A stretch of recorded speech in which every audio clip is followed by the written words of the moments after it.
बेच रहे हैं, कारोबार कर रहे हैं और कोई फर्क नहीं पड़ रहा है, पैसा कमा रहे हैं, दबा के पैसा कमा रहे हैं। याद रखो मेरे भाइयों, पैसा तो यहीं रह जाएगा, जमीन तो यहीं रह जाएगी, जायदाद तो यहीं रह जाएगी, और हम मर करके अल्लाह के पास जाएंगे और अल्लाह पूछेगा, मेरे बंदे तेरे सामने हलाल के बहुत सारे रास्ते थे, तूने हराम क्यों अपनाया, तूने गलत क्यों अपनाया। इसलिए कि कयामत के दिन 5 सवालों का जवाब दिए बगैर अब्दुल गफ्फार को भी फुर्सत नहीं है, शेख वसीम मदनी को भी फुर्सत नहीं है, हमारे उलमा को भी फुर्सत नहीं है, आपको भी मोहलत नहीं है। 5 सवालों का जवाब तो सबको देना है। क्या सवाल होगा? ला तज़ूलु क़दमा इब्ने आदम मिन इंद रब्बिही यौमल क़ियामह। क़यामत के दिन इंसान अपनी जगह से हिल नहीं पाएगा जब तक 5 सवालों का जवाब नहीं दे देगा। नंबर 1, अन उम्रिही फीमा अफ़ना, तूने अपनी जिंदगी को कहाँ गुजारा था। नंबर 2, व अन शबाबिही फीमा अबला, तूने अपनी जवानी को कहाँ गुजारा था। तीसरा सवाल, व अन मालिही मिन ऐन इक्तसबहू, तूने माल कहाँ से कमाया था। चौथा सवाल, व फीमा अनफ़क़हू, तूने माल कहाँ पर खर्च किया था।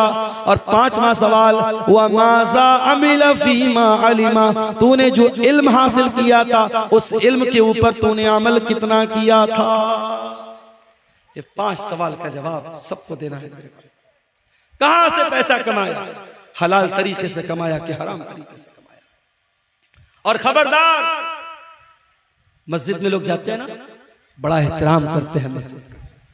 मस्जिद का सामान कोई जल्दी चोरी नहीं करता। क्यों साहब? मस्जिद का सामान, मस्जिद का सामान कोई बहुत घटिया आदमी होता है वही चोरी करता है। एक आम मुसलमान मस्जिद का बहुत एहतराम करता है। और तमाम मस्जिदों में सबसे बड़ी मस्जिद कौन है? मस्जिद हराम है, खाने काबा है। कान खोल करके सुन लो, एक मुसलमान की इज्जत, एक मुसलमान की जान, एक मुसलमान का माल, उसकी जो इज्जत है, उसका जो सम्मान है, उसका जो एहतराम है, वो खाने काबा से भी बढ़ करके। और दलील भी आपको पढ़ के सुना देता हूं। नबी ने आखिरी हज किया, हज्जतुल वदा का मौका है, नबी ने पहला और आखिरी हज किया है। बकर ईद का दिन है, यौमुन नहर है, अल्लाह के प्यारे नबी मिना के अंदर है। अपने सहाबा से कहते हैं, अय्यो यौमिन हाज़ा, आज का दिन कौन सा दिन है। सहाबा कहते हैं, अल्लाह और उसके रसूल ज्यादा बेहतर जानते हैं।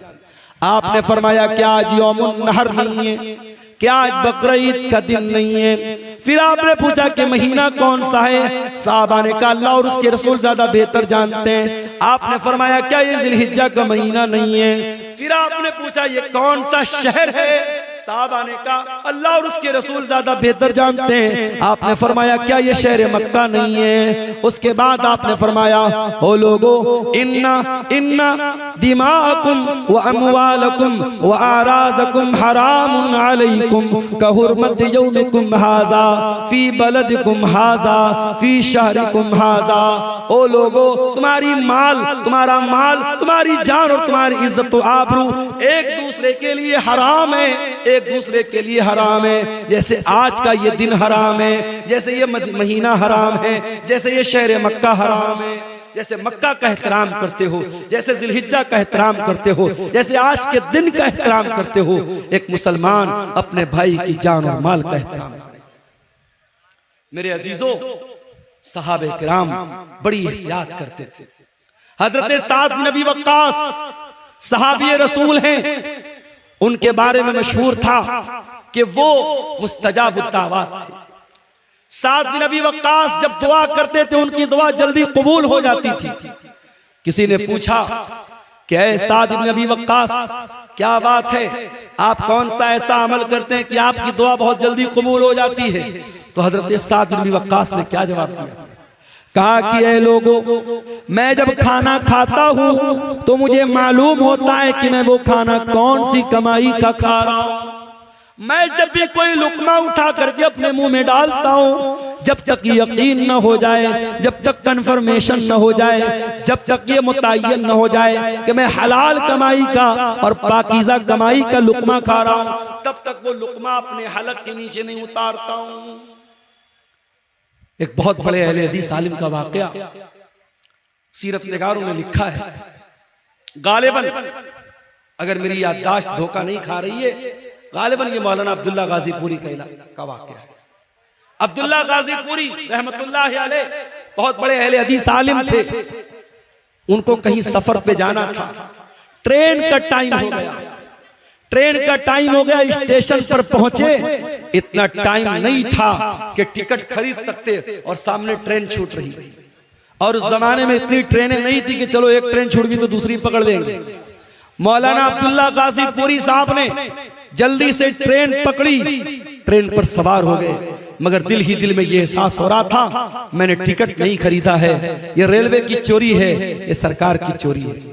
जब मौलाना अब्दुल्ला गाजीपुरी की मंजिल आ गई, जब उन्होंने अपनी मंजिल पर वो उतर गए, तो जिस स्टेशन से वो वहां तक आए थे उस स्टेशन तक का उन्होंने टिकट खरीदा। हालांकि कोई टीटी नहीं था, कोई चेक करने वाला नहीं था, कोई टिकट को चेक करने वाला, कोई पकड़ने वाला नहीं था। कभी कभी ऐसा होता है, मैं बनारस से अभी पिछले हफ्ते की बात, एक प्रोग्राम था मेरा अररिया में। अब बनारस से मैं चला, इत्तेफाक से त्योहार का दिन था, ट्रेन पे रश बहुत था और पहले से मैंने रिजर्वेशन नहीं कराया था। अब उसके बाद जब मैं ट्रेन पे लोकल टिकट लेकर के, जनरल टिकट लेके जब मैं चढ़ा था, मैंने सोचा टीटी मिलेगा, उससे बात करूंगा और टिकट कटवा करके एसी में कहीं जगह मिल जाएगी तो एसी बैठ जाऊंगा। अब साहब रश इतना था कि ट्रेन में कहीं बैठने की जगह नहीं थी, टीटी का दूर दूर तक पता भी नहीं था। अब आपको मैं बताऊं कि बनारस से पटना तक तकरीबन 5 घंटे मैंने एसी जो बोगी होती है उसका जो बाथरूम होता है, बाथरूम के पास खड़े होकर के, बैग मेरे पीठ पर लदा हुआ था, बैग लादे हुए 5 घंटे खड़े होकर के मैंने वो सफर किया। उसके बाद जब बीच में टीटी आया, टीटी ने कहा मुल्ला जी कहां जा रहे हो? मैंने कहा सर पटना जा रहा हूं, कोई सीट दे दीजिए, पैसा मैं दे दूंगा। कहा नहीं मुल्ला जी कोई सीट नहीं है, लेकिन आप एसी की बोगी के अंदर खड़े हैं, आपको फाइन कटवाना पड़ेगा।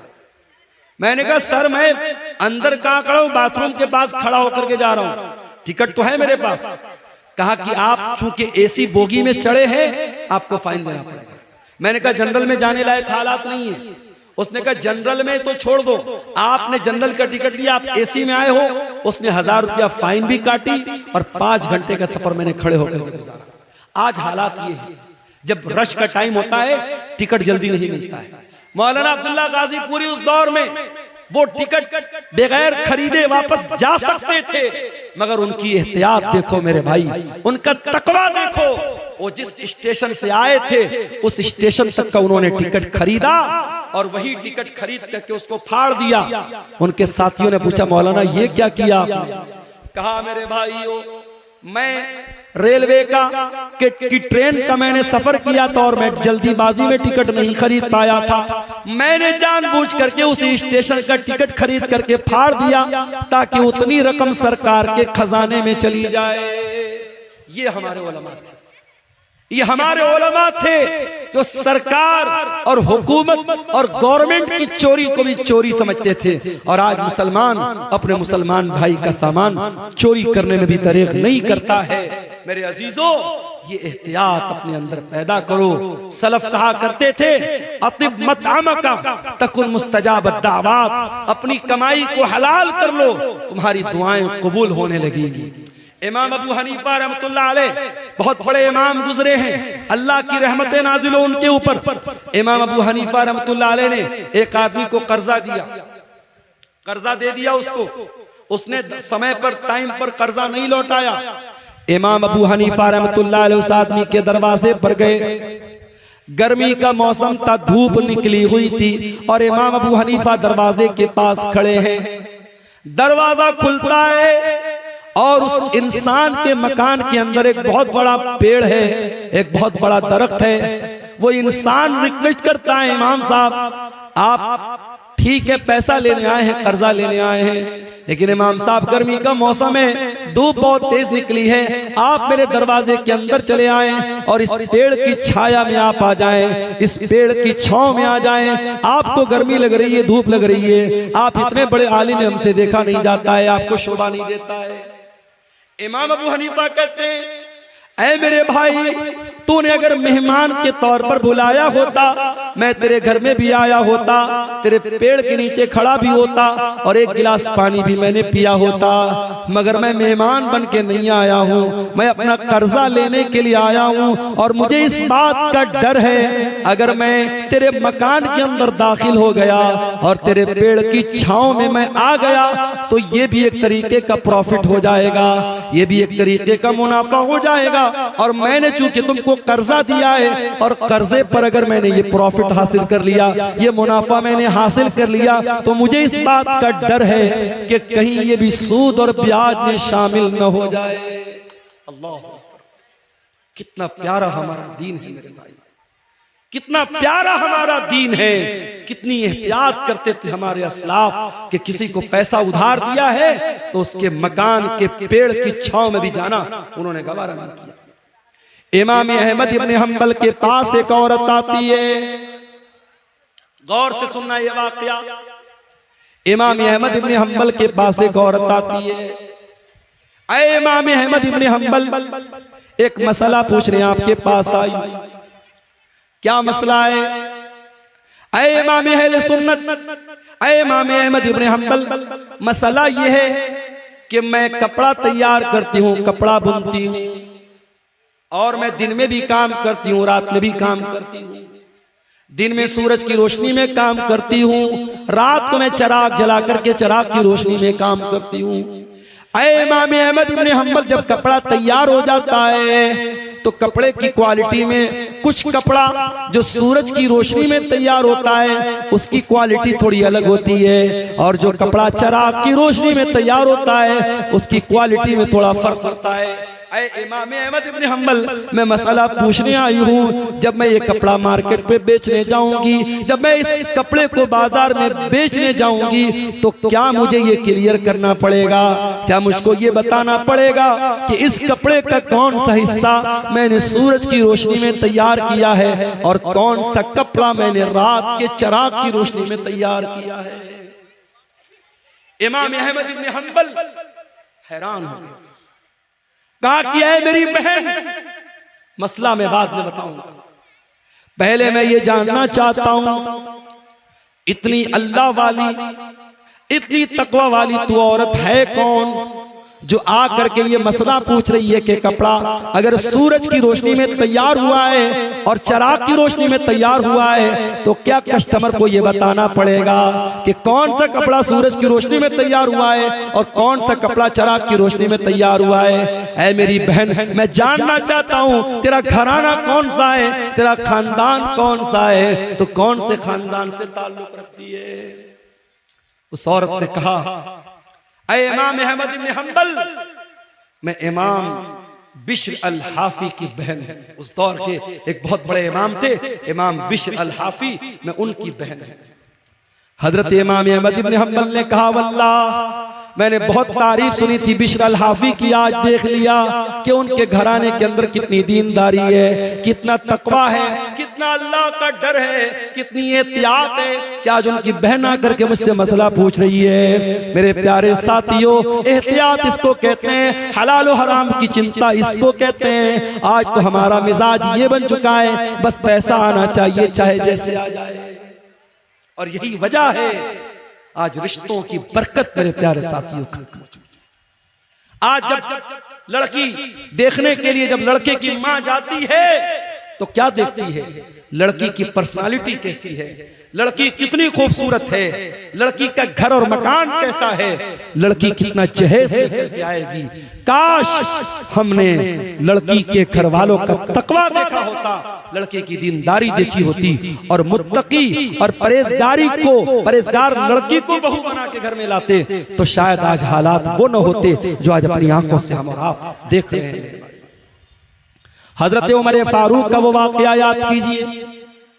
हजरत उमर फारूक अपने दौर में गश्त पर निकले, एक मकान के पास से गुजरते एक लड़की की आवाज आ रही है।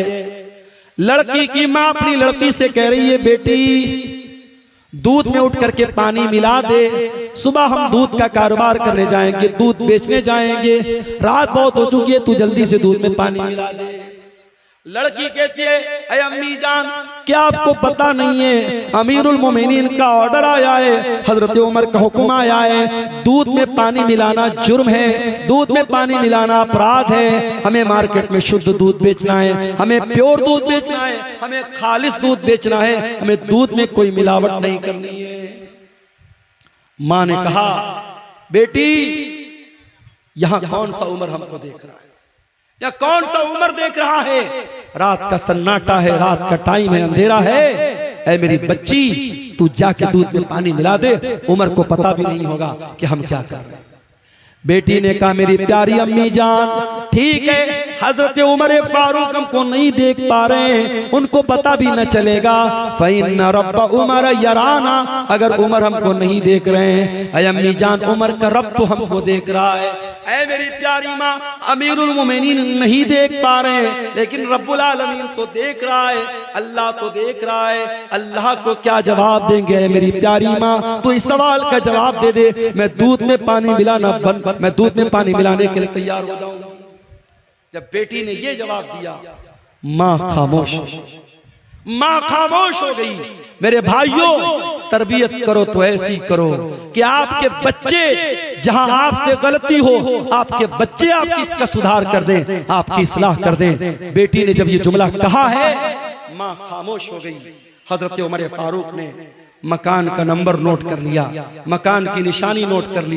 घर आए, सुबह को सारे बच्चों को इकट्ठा किया, कहा है मेरे प्यारे बच्चों, कल जब मैं रात में गश्त पर निकला था, मैं एक लड़की के मकान के पास से गुजरा था। मैंने लड़की की और उसकी माँ की बातचीत को सुना है। मेरे बच्चों मैं नहीं जानता वो लड़की कितनी खूबसूरत है, मैं नहीं जानता वो लड़की कौन से खानदान से उसका ताल्लुक है, मैं नहीं जानता उसका हसब व नसब कैसा है, उसका खानदान कैसा है, लेकिन मैं इतना जानता हूँ वो लड़की बहुत अल्लाह वाली है, बहुत अल्लाह से डरने वाली है, बहुत तकवा वाली है, और मैं उस लड़की को अपने घर की बहू बनाना चाहता हूँ। अब तुम बताओ तुम में से कौन उससे निकाह करेगा? अल्लाह, लड़की की शक्ल भी नहीं देखा है, लड़की का खानदान भी नहीं देखा है, लड़की का दीन देखा है, और हजरत उमर बहू बनाने को तैयार हैं। और बेटे भी ऐसे हैं, एक बेटा आगे बढ़ता है, उसका नाम आसिम था, आसिम बिन उमर। उसने कहा अब्बा जान मैं शादी कर लूंगा उस लड़की के साथ, आप मेरा निकाह करा दीजिए। हजरत उमर ने उस लड़की को बहू बनाया, और दुनिया की तारीख ने, दुनिया की नजरों ने देखा उसी लड़की की नस्ल से आगे चल करके एक इंसान पैदा होता है जिसको दुनिया उमर बिन अब्दुल अजीज के नाम से जानती है, जिसको दुनिया उमर सानी के नाम से जानती है। मेरे प्यारे साथियों, जब माएं मुत्तकी होंगी, जब माएं दीनदार होंगी, जब बाप दीनदार होंगे, तो फिर उनसे पैदा होने वाली औलाद के बारे में आप उम्मीद कर सकते हैं कि वो भी दीनदार होगी। जब माँ और बाप के अंदर हलाल और हराम का फर्क नहीं होगा, जब माँ को इस बात की चिंता नहीं है कि घर में जो पैसा आ रहा है वो हलाल का आ रहा है या हराम का आ रहा है, जब बाप पैसा कमाने के पीछे अंधा बन चुका है और हर तरीके का अल्लम गल्लम सूद ब्याज रिश्वत हराम का पैसा घर में आ रहा है, और उस पैसे से जब अपने बच्चों की परवरिश करेंगे, अल्लाह के नबी क्या फरमाते हैं कि जिस जिस्म की परवरिश हराम कमाई से होगी, फन्नारु औला बिही, वो जिस्म जहन्नम की आग पे कयामत के दिन जहन्नम की आग में डाला जाएगा। मेरे अजीजों, अपने बच्चों को हराम कमाई से बचाओ, अपने बच्चों को हलाल कमाई खिलाओ, अपने बच्चों के बदन में हलाल कमाई का खून दौड़ाओ। हमारे नबी ने सारी जिंदगी हलाल और पाकीज़ा चीजों को खाने की तालीम दी है।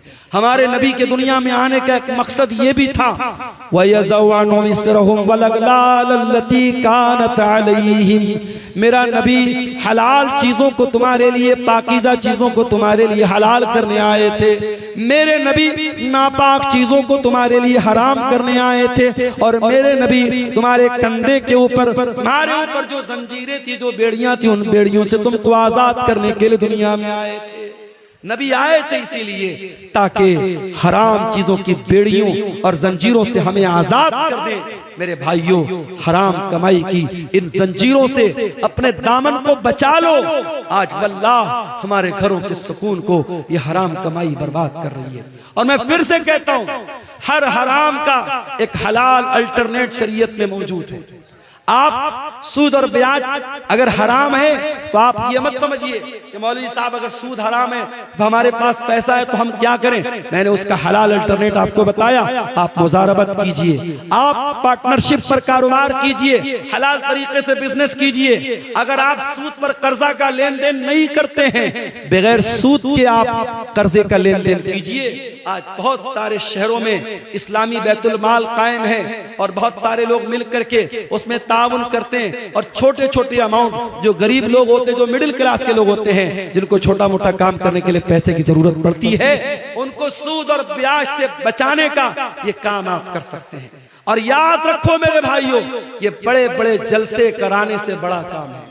सीमांचल के इस इलाके में जिस तेजी से सूद और ब्याज का पंजा, सूद और ब्याज अपना पंजा गाड़ रहा है, इस माहौल में हमें और आपको ये काम करने की जरूरत है। और मैं जानता हूं सीमांचल के, मैं उन इलाकों में भी गया हूं। अररिया के इलाके में मैं गया, पटना से बाई कार में गया था, 7 घंटे मुझको लगे थे। इतना खराब रास्ता था, टेढ़ा मेढ़ा पुल था। पुल जब खत्म हुआ, जब गांव आया तो गांव जाने के लिए एक बड़ा मामूली सा पुल बना हुआ था जिस पर सिर्फ पैदल या बाइक से जा सकते थे। 4 व्हीलर को इस पार हम लोगों ने रोका, बड़ी मुश्किल से सफर तय करके वहां हम पहुंचे थे। बड़े पिछड़े हुए इलाके भी हैं, कुछ सरकारों की भी मेहरबानी है, रास्तों का बड़ा मामला खराब है, मगर इसी सीमांचल के इलाके में शादी ब्याह पर लाखों करोड़ों खर्च करने वाले लोग भी मौजूद हैं। और अभी जैसा कि मैंने बताया कि एक हराम कंपनी में 2 करोड़ की रकम एक मुसलमान ने लगाई थी। अगर हम हराम चीजों में 2-2 करोड़ रुपया लगा सकते हैं तो मेरे भाई एक ऐसी चीज, एक तंजीम आप बना लें, एक बैतुल माल आप बना लें और समाज के ज्यादा नहीं 100 लोग मिल करके अगर 1000-1000 रुपया भी इकट्ठा करके उसमें इन्वेस्ट करें, 1 लाख रुपया उन्होंने उसमें डाल दिया, 100 लोगों ने मिल करके 1000-1000 डाला, 1 लाख रुपया आ गया। अब इस 1 लाख का आपको क्या इस्तेमाल करना है? कोई भी गरीब आदमी जिसको 10,000 5,000 रुपए की जरूरत है, आप पहले वेरीफाई कर लें, तहकीक कर लें, उस इंसान के कुछ पेपर वगैरह ले लें ताकि वो बेईमानी ना कर सके और बगैर ब्याज के उसको पैसा दें। ये काम आप अगर करें, वल्लाह बता रहा हूं, बहुत सारे घरों में ये जो ग्रुप लोन है, ये जो बंधन लोन है और ये छोटे छोटे अमाउंट जो लोन पर लिए जा रहे हैं और हमारे मुसलमानों के गरीब घरों को सूद और ब्याज की चक्की में पीसा जा रहा है, ये लानत मेरे भाइयों खत्म हो सकती है। बस कदम आगे बढ़ाने की देर है। मैं इसी कटिहार के इलाके में गांव के लोगों ने मुझे बताया कि वहां मस्जिद और ईदगाह बनाने की बात आई। गांव के लोगों ने बहुत छोटा अमाउंट, शायद 100 रुपया या कितना 10 रुपया शायद बता रहे थे कि एक परिवार में जितने लोग हैं हर आदमी की तरफ से 10 रुपया देना है। हर आदमी, एक परिवार में अगर 10 लोग हैं तो 100 रुपया देना है, परिवार में 7 लोग हैं 70 रुपया देना है। 10-10 रुपया इकट्ठा करके हर हफ्ता कई लाख रुपए उस गांव के लोगों ने इकट्ठा किया, कब्रिस्तान की जमीन खरीदी, ईदगाह की बाउंड्री की और अभी और भी काम वो लोग करने जा रहे हैं। आपके करीब के किसी गांव के लोगों ने मुझे बताया। तो ये काम, इस तरीके के काम हम कर सकते हैं मेरे भाइयों। आपको कदम बढ़ाने की और हिम्मत करने की जरूरत है। मैं जानता हूं शेरशाबादी कौम के अंदर अल्लाह ताला ने बहुत सलाहियत दी है, इस सलाहियत का सही इस्तेमाल कीजिए। अपने समाज में होने वाली बुराइयों से मेरे भाइयों अपने आप को बचाइए। एक साहब सवाल कर रहे हैं कि यूट्यूब की कमाई हराम है तो कॉमेडियन यूट्यूब का पैसा मदरसे में दान करना कैसा है, और ड्रीम 11 का जीता हुआ पैसा मदरसा मस्जिद में दान करना कैसा है। जाहिर है अगर मदरसे वालों को पता है कि ये पैसा ये हराम कमाई का दर है, मदरसे वाले ना ले, और अगर मदरसे वालों को नहीं पता और मदरसे वालों ने ले लिया तो उनका लेना तो गलत नहीं है, मगर देने वाले को कोई सवाब नहीं मिलेगा। भाई कोई चोर अगर चोरी करे और चोरी का मकसद क्या बयान करे कि मैं अमीरों का पैसा चुरा करके गरीबों की मदद कर रहा हूं, तो भाई मदद करने का ये कोई तरीका नहीं है। तो जब इस तरीके के कॉमेडी वीडियो बना करके पैसा कमाना दुरुस्त नहीं है तो फिर उसकी कमाई भी दुरुस्त नहीं है और उस कमाई से आपका दान करना और सदका करना भी सही नहीं है। वल्लाहु आलम बिस्सवाब। तो मेरे अजीजों, ये हराम कमाई के बारे में चंद बातें मैंने आपके सामने रखी थी और आप ये बात देखिए कि हमारी शरीयत में हराम कमाई और हलाल कमाई के ताल्लुक से इतनी एहतियात बताई गई है कि अल्लाह के प्यारे नबी सल्लल्लाहु अलैहि वसल्लम ने जहन्नम की वईद बयान की है उन लोगों के बारे में जो लोगों का माल नाजायज तरीके से खा लेते हैं। मैं आखिरी हदीस सुना करके बात खत्म करता हूं। अल्लाह के नबी ने सहाबा से कहा कि ऐ मेरे सहाबा, क्या तुम जानते हो मुफलिस कौन है, गरीब कौन है? सहाबा ने कहा अल्लाह के नबी, अल्लाह और उसके रसूल ज्यादा बेहतर जानते हैं, आप ही बता दीजिए। आपने फरमाया मेरी उम्मत के अंदर गरीब आदमी वो होगा, मेरी उम्मत में मुफलिस इंसान वो होगा जो कयामत के दिन रोजा, नमाज, ज़कात सब लेकर के आएगा। वयअती क़द शतम हाज़ा व ज़रब हाज़ा व अकल माल हाज़ा व क़ज़फ़ हाज़ा। किसी का माल हड़पा होगा, किसी को गाली दी होगी, किसी पर तोहमत लगाई होगी, किसी पर बहतान लगाया होगा, हराम तरीके से लोगों का माल कमाया होगा। उस इंसान के बारे में अल्लाह के नबी फरमाते हैं उसकी नेकियां हकदारों को दे दी जाएगी। कयामत के दिन दुनिया की करेंसी नहीं चलेगी। यहाँ गांधी जी के फोटो वाला नोट चल रहा है, आखिरत में नोट नहीं चलेगा। जैसे आप हज करने जाते हैं, उम्रा करने जाते हैं, इंडिया की करेंसी आप एयरपोर्ट से ही चेंज कर लेते हैं या वहां सऊदी एयरपोर्ट पे जाके चेंज कर लेते हैं, क्योंकि आपको मालूम है कि सऊदी में सऊदी रियाल चलेगा, दुबई में दुबई का दिरहम चलेगा और इसी तरीके से कुवैत में कुवैत का दीनार चलेगा।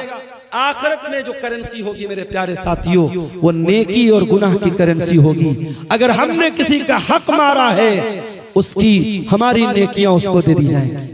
और जब हमारी नेकियां खत्म हो जाएंगी, अल्लाह के प्यारे नबी फरमाते हैं फ़इन फ़नियत हसनातुहु, अगर उसकी नेकियां खत्म हो जाएंगी और फिर भी हकदारों का हक बाकी रह जाएगा, तो क्या किया जाएगा? फिर उन लोगों के गुनाह इसके ऊपर लादे जाएंगे जिनका हक इसने मारा है, जिनकी जमीन को इसने हड़पा है, जिनको गाली दी है, जिनको बुरा भला कहा है, जिन पर तानो तशरीह की है, उनके गुनाह इसके ऊपर लादे जाएंगे। और वो इंसान जो दुनिया से नेकी का पहाड़ लेके आया था, अब गुनाहों के बोझ के नीचे दबा होगा और सुम्मत तुरिहा फिन्नार, फिर उसको जहन्नम के अंदर फेंक दिया जाएगा और डाल दिया जाएगा। इसलिए मेरे अजीजों, हराम कमाई से अपने दामन को बचा लो। मैं फिर से वही आयत पढ़ रहा हूँ जो खुतबे मसनूआ के बाद मैंने पढ़ी थी, या अय्युहल्लज़ीना आमनू कुलू मिम्मा फिल अर्ज़ि हलालन तय्यबा। ऐ ईमान वालो, जमीन में जो हलाल चीजें हैं, जो पाक चीजें हैं, उनको खाओ और अल्लाह का शुक्र अदा करो। अगर तुम अल्लाह की इबादत करते हो, हलाल और हराम कमाई के ताल्लुक से ये चंद बातें आपके सामने रखी गई हैं। हम रब्बुल आलमीन से दुआ करते हैं, इलाही आलमीन तू हमें हर किस्म की हराम कमाई से बचने की तौफीक अता फरमा। रब्बुल आलमीन सूद और ब्याज की लानत से पूरे सीमांचल के इलाके को तू पाक कर दे। ऐ अल्लाह, हमारे वो भाई जिनको अल्लाह तूने दौलत से नवाजा है, तो उनको तौफीक दे कि वो अपने गरीब भाइयों की ऐसी मदद करें कि उनको सूद और ब्याज का सहारा न लेना पड़े।